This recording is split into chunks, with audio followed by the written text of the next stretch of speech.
Hi friends, this week is Earth Day, which happens on April 22nd, so I decided to read this book called On Meadowview Street by Henry Cole, author and illustrator. I have so many wonderful books about the earth and so many books about celebrating, taking care of the earth, but I picked this one because this is about a little girl who decides to transform her own backyard into something very special, and I thought maybe it would inspire you to take care of the earth right in your very own backyard. Whether you have a yard to make a garden or you have pots to grow things, you can do so many things to support the earth and celebrate the earth and take care of the earth. And I hope this book inspires you. I really like it a lot. So, On Meadowview Street.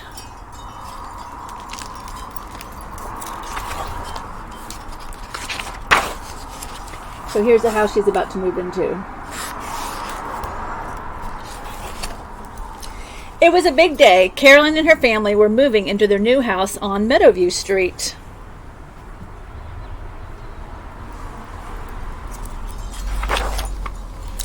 After things were unpacked, Caroline's dad decided the grass was too tall and got busy mowing the lawn.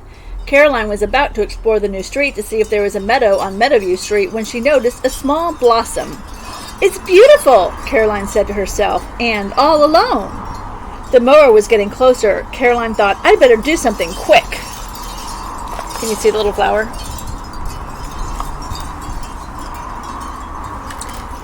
A lot of times when you buy a new house, especially if it's not right in a big city, if it's a little further out and it's a brand new house, they won't have anything in the yard. There's nothing too exciting going on there. The mower came to a halt. "Daddy," Caroline pleaded, "couldn't you mow around my flower?" He said, thinking, "Well, that's less mowing for me." Caroline raced inside the house and she poked around the boxes in the basement. "Aha," she smiled, "some string and some sticks, just what I need."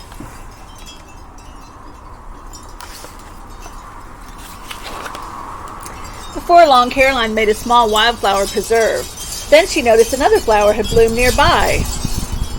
So she put a little string around her flower to protect it, and there's another one, so it got a lot bigger.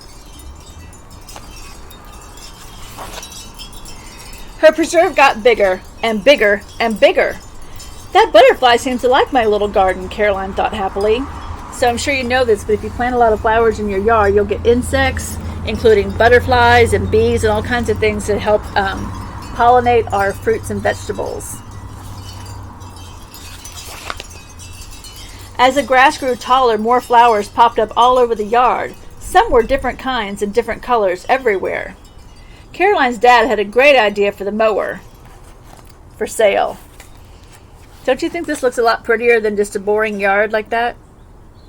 And it brings so much to your yard. One day, Caroline sat in her preserve in the heat of the sun. "My garden needs a shady spot," she said to her parents. "Wow, a shady spot sounds nice," replied Caroline's mom. Soon a truck made a delivery and Caroline's mom took pictures.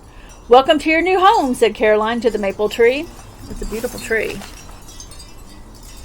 I'm sure as you walk around your neighborhood, you'll see a lot of people plant trees.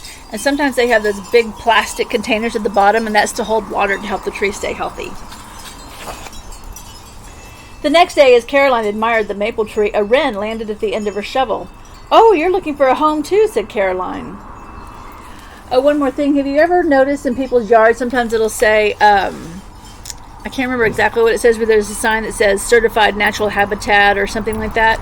And that's exactly what this is. So the more she lets her yard go kind of wild and flowers and trees, the more animals and come to visit her yard and come to live there. It becomes its own little habitat. Caroline and her dad got to work. They found some plans for building birdhouses. Caroline helped cut the wood and nail the pieces together. "Perfect," thought Caroline. So did the wren.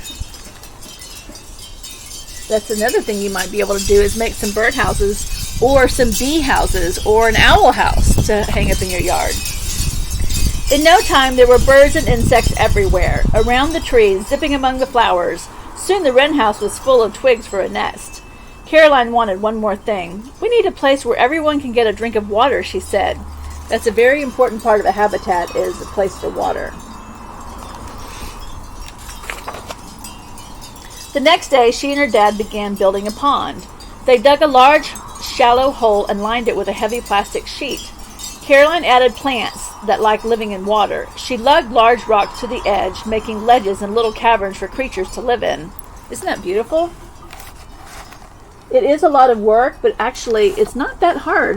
The biggest amount of work is digging the hole, and then you always have to line it with plastic so the water will stay in. It's really beautiful though, isn't it? The more Caroline and her family worked on their yard, the more it changed. It was now a home to many things. So, okay, look at this yard. You can just see the corner of it. It's just nothing but grass. And then look at this yard. Which one would you like to spend time in? It's very beautiful. It's got trees and flowers and water supply. And it's just really nice. Oh, it looks like maybe they put another pond in. Maybe they did too. It's really pretty.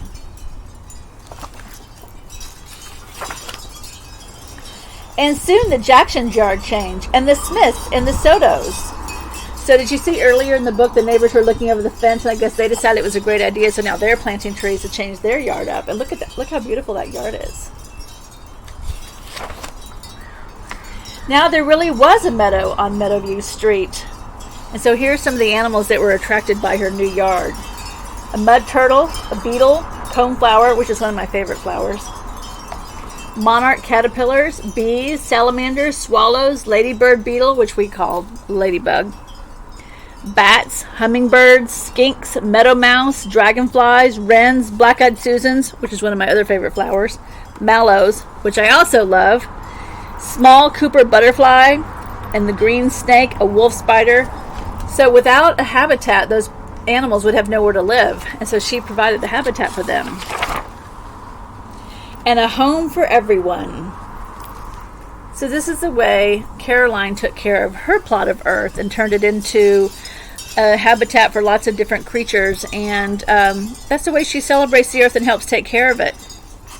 So I thought this was a great book for, and look, now the other neighbors did the same thing.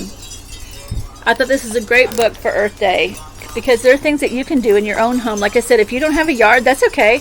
You can get pots and you can plant things. If you have a little balcony or in front of your front door, you can, even if you don't have any place outside, you can have a sunny window. Maybe you can put a pot in the window. There are all kinds of things you can do to take care of nature and celebrate the earth. All right, friends, happy reading.